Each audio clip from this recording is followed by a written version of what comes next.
За арын сайхан хангаа нутгийн зон олон амниг архангайчуудаа тусгаар тогтнол эрхчлөөгөө сэргээн тунхагласны 110 жилийн богд хаант Монгол улсаа зарлан тунхагласан түүхт өдрийн баярын мэндийг өргөн дэвшүүлж байна. За эх оронд маань дэлгэр сайхан зун, налгар сайхан намар, өнтэй сайхан өвөл болж хүм малын зоон руу тэнийсэн ард түмний сэтгэл тэнгэр сайхан өвөл болж байна.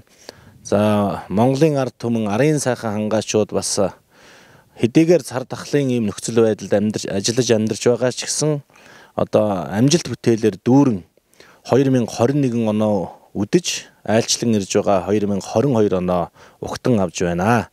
Ар хангаачууд та бүхэндээ болон Монголынхоо нийт ард түмэндээ айлчлан ирж байгаа шинэ жилийн 2022 оны баярын мэндийг хүргэж ирэх жилдээ Тэнгэрлэг тэнгэр олд зомогтой онгод хиймэртэй эрүүл сарвал байхын дүүрэн бэлэгтэй өрөөлийг өргөн дэвшүүлж мэдчилье.